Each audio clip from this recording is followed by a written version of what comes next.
Dans ce foyer pour personnes en situation de handicap, Sabrina accompagne comme chaque matin les résidents dans leur quotidien. Tu veux de la confiture aussi? Elle est en contrat d'apprentissage pour devenir accompagnant éducatif et social.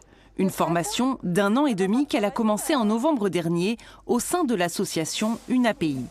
Après un travail d'aide-soignante en milieu hospitalier, elle a décidé de changer de voie. J'ai 29 ans aujourd'hui.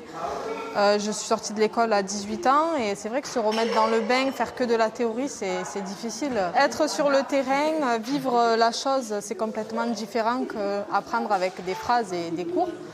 Donc c'est vrai qu'être sur le terrain, c'est très riche. J'ai vraiment eu un flash en faisant cette formation et je sais que je suis faite pour ce métier.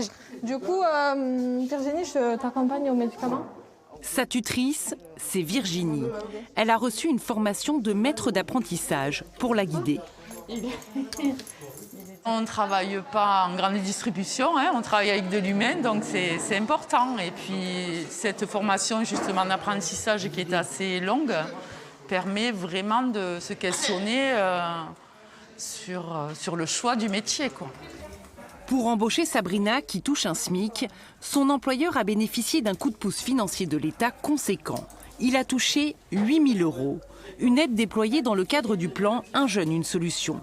Dans l'Hérault, ce sont déjà près de 8 300 contrats en alternance qui ont été subventionnés pour un montant de 50 millions d'euros.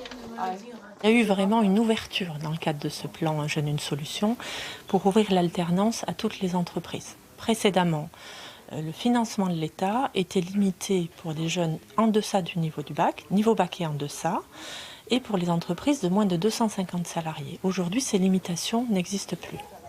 Seule condition, l'employeur de Sabrina s'est engagé à augmenter ses effectifs d'alternants de 3 à 5 %.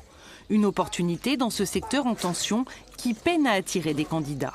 On espère beaucoup que l'apprentissage va justement nous donner une forme d'attractivité dans nos métiers. C'est important pour nous parce qu'il va falloir qu'on renouvelle nos effectifs dans les 5 ans qui viennent. Nous avons vérifié que nous allons avoir un peu plus de 20%, 22% je crois, de nos effectifs qui sont en situation de pouvoir revendiquer une retraite bien méritée. Donc il faut qu'on soit paré à ce genre de situation. Une semaine par mois, Sabrina revient en cours chez Initiative, un centre de formation aux métiers médico-sociaux. Et il accueille de plus en plus d'alternants.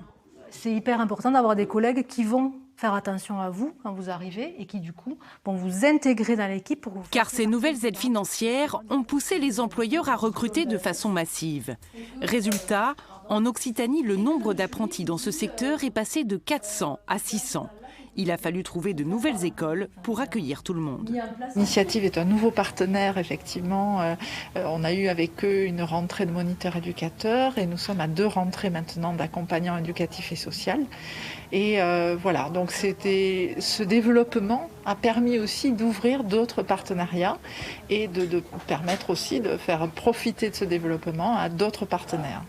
Sabrina, elle, nourrit déjà des rêves professionnels. Je me sens épanouie dans mon travail aujourd'hui, dans ce foyer où je suis.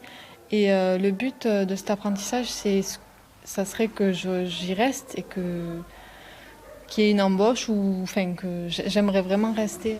Et elle a raison d'y croire, 2 tiers des apprentis décrochent un emploi à l'issue d'un contrat d'apprentissage.